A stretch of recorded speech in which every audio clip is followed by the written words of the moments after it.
Hello hi नमस्कार श्रोते हो, मी आरजे कोमल तुमच्या सगळ्यांचं स्वागत करते. तुम्ही ऐकत आहात आचार्य 90 FM युअर ओन रेडिओ. श्रोते हो, आचार्य 90 FMच्या माध्यमातून आपण विविध क्षेत्रातील अनेक मान्यवरांच्या मुलाखती घेत असतो. विविध क्षेत्राविषयी अनेक माहिती जी आहे ती त्यांच्याकडून आपल्याला मिळत असते आणि एकंदरीतच काय तर आपले जे श्रोता वर्ग आहे त्यांना आपण ज्ञात करत असतो वेगवेगळ्या विषयाला अनुसरून. तर आजचा आपला विषय जो आहे तो कदाचित नाही, मी 100% म्हणेन जो सगळ्यांनी ऐकावा असा आहे. केवळ ऐकावा नाही तर आपल्या दररोजच्या जीवनामध्ये त्या गोष्टी ज्या काही आता आपल्याला ऐकायला येणार आहेत त्याची अंमलबजावणी मला असं वाटतं केली पाहिजे. वर्ल्ड मेंटल हेल्थ वीक सध्या सुरू आहे आणि मला असं वाटतंय सध्या जर पाहायला गेलं तर मेंटल हेल्थ ही किती, मला असं वाटतं आपण दररोज इतकं धकाधकीचं जीवन जगतोय. दररोज आपल्याला टेन्शन्स आहेत, प्रॉब्लेम्स आहेत, एक ना एक गोष्टीमध्ये अगदी शाळेतल्या मुलांपासून ते अगदी एजेड लोकांपर्यंत, म्हणजे ज्यांचं एज थोडंसं जास्त आहे अशा लोकांमध्ये सुद्धा मेंटल हेल्थ रिलेटेड जे काही प्रॉब्लेम्स आहेत ते बघायला मिळत आहेत. तर आज एकंदरीत याच सगळ्या विषयावरती आपण बोलणार आहोत आणि याच विषयावरती आपल्याला बऱ्याच गोष्टींचा उलगडा करण्यासाठी किंवा आपल्याला बऱ्याच गोष्टींची माहिती करून देण्यासाठी आज आपल्यासोबत जोडल्या गेलेल्या आहेत मानसोपचार तज्ज्ञ जयश्री मॅडम. आज आपण त्यांच्यासोबत छान संवाद साधणार आहोत. वैशाली शेलार मॅडम आपल्यासोबत जोडल्या गेलेल्या आहेत. वैशाली मॅम, तुमचं खूप खूप स्वागत आहे आचार्य 90 FM वरती. मॅडमनी 15,000 पेक्षा जास्त पेशंट्स जे आहेत ते बरे केलेले आहेत. खरं तर हा आकडाच खूप मोठा आहे. म्हणजे आपल्याकडे एक ना अनेक असे पेशंट्स तुम्ही एव्हरी डे तुम्ही अशा अनेक पेशंट्सला भेटत असाल. त्या पेशंटला हँडल करण्यासाठी तुमच्याकडे खूप जास्त पेशन्स लागत असतील. प्रचंड. तर स्वतः मला खूप पेशन्स लागतात. मला स्वतःला आनंदी ठेवायला लागतं. Exactly. I have to be alert and I have to be more sensitive enough yes to understand and handle the patients. Exactly. तर मी खरं तर गप्पांना सुरू करते. गप्पा म्हणण्यापेक्षा आजचा विषय हा तसा सेन्सिटिव्ह पण आहे जर आपण त्याविषयी बोलायला गेलो. मॅडम, आजकाल सर्रास ऐकायला मिळतंय की अरे तो मेंटली थोडा डिस्टर्ब आहे किंवा ती मेंटली थोडीशी काय माहिती नाही काय झालंय but she is mentally disturb किंवा शी इज मेंटली टॉर्चर. हा जो शब्द ऐकायला मिळतोय ह्याचं जे प्रमाण वाढत चाललंय, काय कारण आहे याच्या मागे? खूप छान प्रश्न आहे. ह्याचं मूळचं कारण असं आहे की आपण कुठेतरी आपलं ग्रॅमर आपण विसरून गेलो असं मला वाटतं. कारण तू हल्ली बघशील ते मग कामवाली बाई असो किंवा लहान मुलगा असो, KG मधलं जरी असेल, I am feeling depressed, I am in depression, मला असं वाटतं डिप्रेशन आलंय मला. म्हणजे लोक विसरले आहेत की सॅड हा शब्द असतो. माणूस दुःखी होऊ शकतं काही, पण आपण कुठेतरी आपल्याच मेंदूवर सतत असे मोठे शब्द हॅमरिंग करून करून आपला कॉन्फिडन्स लेवल कमी होत चालला आहे. आणि त्यामुळे जेव्हा कॉन्फिडन्स कमी होतो आपण ह्या सगळ्या मेंटल इश्यूजला कुठेतरी बळी पडतो. बरोबर. तेच आपण घेऊन जातो. आपला एक ब्रेन जो असतो तो कंडिशन करतो आपण त्याला. तर आता तू बघशील की हल्ली शाळेत सुद्धा मुलं, म्हणजे आपण दुर्दैवाने ऐकतो की सुसाईड अटेम्प्ट होतात. त्याचं कारण कुठे आहे? हे कुठे ना कुठेतरी आपल्या घरात पण आहे. ते आपण बघत नाही. आपण मुलांसमोर काय वाक्य वापरायची याचा आपल्याला विसर पडला आहे. शब्द आपण काय वापरतो हा विसर पडला आहे. तर हे जर आपण थोडं आत्मसात केलं आणि त्याच्यावर जर आपण अगदी सिरियसली विचार करून चेंजेस आणले तर मला वाटतं की खूप मोठा बदल निश्चित घडेल. आणि आजकाल आपलं BMC असो किंवा हेल्थ डिपार्टमेंट्स आहेत, गव्हर्नमेंटचे डिपार्टमेंट्स आहेत, स्कूल कॉलेजेस आहेत, यांनी डेफिनेटली सगळ्यांनी आता एक स्टेप घेतले की वी आर हायरिंग काउन्सिलर्स.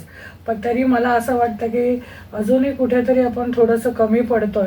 तर ती उणीव मला वाटतं जर पालकांनी स्वतः जर ते घेतली तर त्याच्यासारखं दुसरं काहीच नाही. कारण फर्स्ट आय थिंक आपण पहिलं म्हणायचं पहिला गुरु आई, पण आता आपण आई म्हणण्यापेक्षा आई वडील दोघेही धरूया and let us start the change. Exactly. मला असं वाटतं खूप महत्वाचा मुद्दा मॅम तुम्ही ते मांडलाय. कारण आपण सध्या बघतोय की लहान मुलं म्हणजे जे शाळेत जाणारे विद्यार्थी आहेत त्यांच्याकडे ते सुद्धा असे कुठेसे बर्डन, एकतर अभ्यासाचं जे काही प्रेशर अगदी. म्हणा, ते सगळं बर्डन आणि या सगळ्या गोष्टी, मग ती मुलं सुद्धा कुठेतरी मग जे एक बालपण असतं, जे पहिलं बालपण आम्ही आमच्या पिढीने सुद्धा जे बालपण जगलेलं आहे ते सुद्धा आता कुठे दिसत नाहीयेत. तर हेही प्रकार आहेत. आणि जसं तुम्ही सांगितलं की पालकांनी स्वतःमध्ये बदल करणं गरजेचं आहे. मॅडम, पण तुम्ही गेली अनेक वर्ष या क्षेत्रामध्ये आहात, मी हे क्षेत्र म्हणेन. बरोबर. या तुम्ही ॲज अन तुम्ही काउन्सिलर म्हणून किंवा मानसोपचार तज्ज्ञ म्हणून तुम्ही काम करत आहात. तुम्ही अनेक संस्थांशी जोडल्या गेलेल्या आहात, अनेक हॉस्पिटल सोबत तुम्ही संलग्न आहात. आतापर्यंत तुमच्याकडे बरेच पेशंट आलेले आहेत. वयोगट कोणता जास्त बघायला मिळतो? आत्ता सध्या हल्ली मी माझी कन्सल्टन्सी GSBS ट्रस्ट म्हणून आहे, त्यांच्याशी आहे. तर इनिशियली मला मिडल एजमधले येत होते, पण रिसेंटली मी आता एक 15-20 मला वाटतं दिवस झालेत, आणि त्याच्या अगोदरी सडनली माझ्याकडे लहान मुलं जास्त यायला लागले. बापरे. आणि माझं मूळ क्षेत्र आहे मग clinical psychologist Yes. Basically. So in spite of there being counseling psychologists in schools, I am today seeing more of children's cases. आणि त्यांचं मेन कंप्लेंट्स काय आहेत? मूल शाळेला जात नाही. म्हणजे इट माइट बी चाइल्ड, माझ्याकडे सांगायचं गेलं तर एक मूल आहे जे 1st स्टँडर्डमधलं आहे, एक आहे तो 5वी-6वीतला आहे, आणि दुसरा आहे तो 9वी-10वीतला आहे. आणि हे तिन्ही जे मी तुला सांगते, हे तिन्ही वेगवेगळ्या सोसायटीमधून आलेत, म्हणजे इकॉनॉमिकल स्टेटसमधून. बॅकग्राऊंड. पण common factor is the childrens are refusing to go to school. Now the question mark is why. Now we have a test which is known as a CAT. That is called Child Perception Test. मूल सगळं स्वतःहून कधी कधी सांगत नाही, भीतीपोटी असतं. त्याचे तेवढे आईवडिलांचे आज दुर्दैवाने तेवढे चांगले रिलेशनशिप्स नाही आहेत. म्हणजे dad want to become a friend असं जे म्हणतात, but a child still has a question mark in the mind. So we have to perform this test. And on the test, in the considering these 3 cases, it is found it is the less of parent affection is seen in all these children. So where are we heading? Where are we heading? That communication gap Yes. between parents and there is child. no healthy communication gap between the child and the communication. काय असतं? तुला दिवाळीला काय घ्यायचं, तुझ्या बर्थडेला काय घ्यायचं, but have you ever sat with your child? How is school going? कसं काय चालू आहे? चाललंय? मित्र काय? कधी शाळेत जाऊन विचारपूस केली आहे का, की काय माझं मूल कसं प्रोग्रेस करतंय? कुठचाही मूल अगदी मी म्हणते इंटेलेक्च्युअली लो नसतो. There are reasons for that intellectual low. Exactly. Until it is म्हणजे आमच्या मेडिकल कंडिशन्समध्ये तो असेल तर तो भाग वेगळा. पण आता जी मुलं इंटेलेक्च्युअली लो दिसतात का? कॉन्फिडन्स कुठे गेलाय? सेल्फ एस्टीम कुठे गेलाय? बरोबर. तर ह्या गोष्टीकडे थोडं जरा पालकांनी लक्ष द्यावं. दिलं पाहिजे. नुसतं शाळेत येऊन पालकांनी टीचर्सवर किंवा ऍडमिनिस्ट्रेशनवर येऊन नुसते आरोप करण्यापेक्षा आपणही Exactly. थोडं लक्ष द्यावं. म्हणजे इट इज सॅड की मी वन ऑफ द मेडिकल कॉलेजला अटॅच होते, आणि तेव्हा ओरिएंटेशन प्रोग्राम असतो. So the best part was that medical college had a orientation program for parents. This was the concept we started. You won't believe की तिथे पेरेंट्सचं expectation कॉलेजकडून होतं की तुम्ही दर आठवड्याला येऊन आम्हाला मेल करा की माझा चाइल्ड येतोय की नाही. Child is already taken secured admission in medical college. Child is adult enough. You don't have in a month किंवा 3 महिन्यात एकदा येऊन तुम्ही कॉलेजला व्हिजिट देऊ शकत नाही की आपला मुलगा काय करतोय हे कोणी लक्ष ठेवायचं. फायनली मी त्यांना म्हटलं thank you for you being a parent, but I think now I take the responsibility of your child. आणि तिथे मला सांगायला लागलं की when the child is in the campus now I am his parent. म्हणजे तुम्ही रिस्पॉन्सिबिलिटी घ्यायला तयार आहात की नाही हे कुठेतरी पेरेंट्सनी आत्मसात केलं पाहिजे आणि बघितलं पाहिजे की आपण कुठे चुकतोय. एक्झॅक्टली. किंवा आपण चुकण्यापेक्षा आय वुड से की आपल्याला अजून कुठे जास्त लक्ष दिलं पाहिजे, बरोबर. इंट्रोस्पेक्ट करावं. एक्झॅक्टली. म्हणजे खरंच हे ऐकून लिटरली सुन्न व्हायला होतं कधी कधी. आणि तुम्ही तर हे सगळं डे टू डे लाईफ मध्ये दररोज एव्हरी डे तुम्ही हे Yes. सगळं पाहताय. मॅम, थोडासा वेगळा प्रश्न आहे. थोडंसं काही वर्ष आपण अगोदर जाऊया. काही वर्षांपूर्वी आपल्याला थोडंसं असं काही जाणवलं की मी थोडंसं मेंटली डिस्टर्ब आहे किंवा काय आपल्याला प्रॉब्लेम आहे, तर आपण काउन्सिलरकडे जाऊयात, आपण बोलूयात. तर आपण ज्या वेळेला आपण पहिलं असं बोललं जायचं की तू काउन्सिलरकडे जा, तर त्याच वेळेला लोकांचं असं वाक्य असायचं, अरे मी काय तुला वेडा वाटतो, मी काही वेडा नाहीये, किंवा मी त्या गोळ्या किंवा जे काही मेडिसिन प्रोव्हाइड केले जातात, दिले जातात, तेही कोणी घ्यायला मागत नाही की मला तुम्हाला काय वाटतं, माझ्या डोक्यावर काय परिणाम झालाय का. अशा प्रकारची वाक्य आपण भरपूर ऐकलेली आहेत. तर आता सध्या सुद्धा तेच चित्र आहे की काही बदलत चाललंय? आय थिंक थोडं बदलत चाललंय. अवेअरनेस येतो आहे. Awareness like at least now I would say की पेशंट्स किंवा जे persons who are facing problem now they are at least open to counselling sessions. पण मला एक ठामपणे सांगायचं आहे की जर तुम्हाला औषधांची गरज असेल तर ती तुम्ही घेतलीच पाहिजे. कारण तुमचं ब्रेनला त्या नॉर्मल फंक्शनिंगला जर आणायचं असेल तर at times you need medications, then only sessions will help you. तर मी तुम्हाला रिक्वेस्ट करेल की कधी तुम्ही जर कुठच्या मेडिकल फ्रॅटर्निटीला बोलवलं आणि त्यांना जर इम्पॉर्टन्स ऑफ मेडिसिन्स जर एक लेक्चर ठेवलं, इट विल हेल्प. पण I think yes, now today's generation is changing and I am happy for it. ते आजकाल पीपल हॅव अंडरस्टँडिंग की जसं फिजिकल हेल्थ इम्पॉर्टंट आहे तशी मेंटल हेल्थ इम्पॉर्टंट आहे. So I welcome the new generation. And I think college and students लेवलवर खूप तुम्ही लोकांनी म्हणजे media has taken a big initiative. Big role. Yes, you people have played a very beautiful role. I would say even when I was attached to JJ with HIV department, every year on 1st December media would have this session on HIV patient care जिथे awareness वाढत होता. So I am really grateful and thank you for media, specially radio initiative घेतले. Yes, and you are one of the biggest source. Thanks a lot ma'am. Moving towards, मला असं वाटतं की हल्ली कारण असं काही राहिलेलं नाहीये का? म्हणजे असं जे काही तुम्हाला, मला असं वाटतं जास्त कल्पना आहे याविषयी.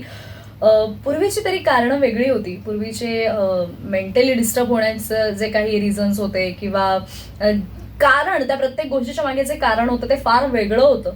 आणि हल्लीची जी कारणं आहेत ती फार वेगळी आहेत. म्हणजे आपण पाहतो की हल्ली, म्हणजे जस्ट फॉर एन एक्झाम्पल, की काही गोष्टी, बातम्या आपण ऐकतो की नवरा बायकोमध्ये भांडणं किंवा आई वडिलांची आपापसातली भांडणं, त्याच्यामुळे मुलांवर होणारा परिणाम, किंवा ही जी काही कारणं पाहायला मिळत आहेत ती कारणं बदलत चालली आहेत की काय वाटतंय की काय त्याविषयी? कारणं बदलत तसं म्हटलं तर नाही, पण what I feel is की as we said earlier also that there is no interaction among people. Okay. And one of the major cause what I see today is unfortunately mobile. Yeah, exactly. मला त्याच विषयावर बोलायचं होतं. Mobile. आणि mobile एक addiction झालाय. Addiction झाल्यामुळे तुम्ही त्या मोबाईलला सोडत नाही. त्यामुळे तुमचा जो पिरियड असतो, जो क्वालिटी टाइम असतो, you are not able to give that quality time to your family. Yes, and it is and the effects you are seeing. Yes. So पूर्वी टीव्ही होता, रेडिओ होता, आणि मी तर असं म्हणेल की तेव्हा लिमिटेशन्स असायचे. प्रत्येक गोष्टीला लिमिटेशन्स असायचे. आपल्याला आठवत असेल तर दूरदर्शन संध्याकाळी 7 वाजता चालू होतं का 6 वाजता, तेवढ्याच ठरलेल्या मालिका, बातम्यांची वेळ ठरलेली, अगदी सगळीकडे बंधन एक म्हणजे बंधन नाही म्हणता येणार, पण हो, प्रत्येक गोष्ट ही त्या मर्यादित वेळेमध्ये होत होती. एक्झॅक्टली. परत त्याच्यावर इन्फॉर्मेशन जे शेअर व्हायचं ते रेडिओवर कितीतरी असे प्रोग्राम्स असायचे. आता मोबाईल असं झालं की it is become so Instant. Instant आणि तुमचं चॉईस आहे. The control is in your hand and then who is to be blame now. If you see आजकाल आई सुद्धा ते लहान बाळाला पण मोबाईल देते. खात नाहीये माझा मुलगा. सगळ्यात मोठं कारण आहे. म्हणजे आई पण विसरून गेली म्हणजे की देर आर बुक्स अवेलेबल.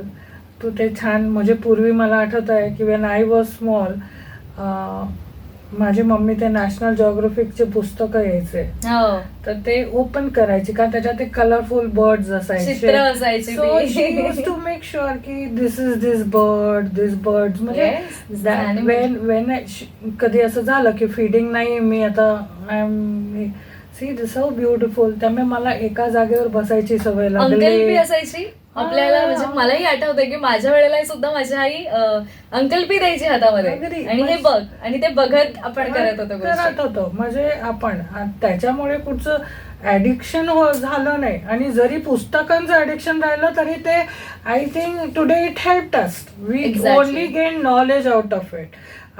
पण आता जर आता तुम्ही मोबाईल ऍडिक्शन बघितलं तर आय एम व्हेरी ब्लेस्ड की मी खूप म्हणजे नामवजले डॉक्टर्सच्या अंडर जे मध्ये असताना मला काम करण्याची संधी मिळाली. त्यात होते डॉक्टर लहाने सर. वा. आणि लहाने सरांचा जर तुम्ही एक रिसेंट इंटरव्ह्यू जर ऐकला असेल त्यात सरांनी व्हेरी स्पेसिफिकली सांगितलं की जर तुम्ही मोबाईल जास्त वेळ बघितला you are going to be prone to cancers. आता म्हणजे now the parent has to take a call exactly.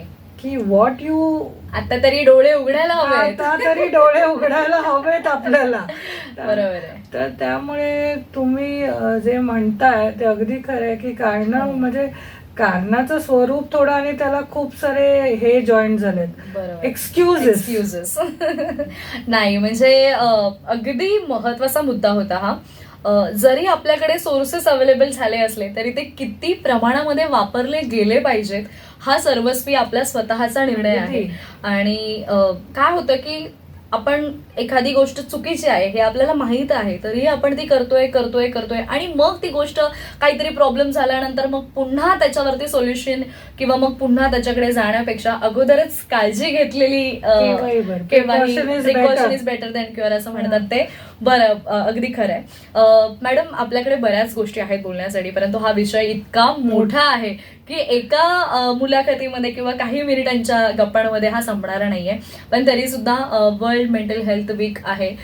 बऱ्याच वेळेला आता बऱ्याच ठिकाणी याविषयी बोललं जात आहे. लोक पुढे येत आहेत किंवा त्यांना असलेले प्रॉब्लेम जे आहेत ते ओपनली बोलू लागलेले आहेत. तर आपण स्वतःहून एक कॉमन ह्युमन बिंग किंवा नॉर्मल ह्युमन बिंग म्हणून काय काळजी घेतली पाहिजे. आपण जसं फिजिकल हेल्थ चांगली राहावी म्हणून आपण म्हणतो की सकाळी उठून थोडासा व्यायाम करा, असा आहार घ्या किंवा ही काळजी घ्या. मेंटल हेल्थ चांगले राहण्यासाठी काय प्रिकॉशन किंवा काय काळजी काय घेतली पाहिजे. मेंटल हेल्थसाठी what first basically I would say is in your life have one good friend. Yes. Or someone with whom you can share. तुम्हाला शेअरिंग पाहिजे असतं.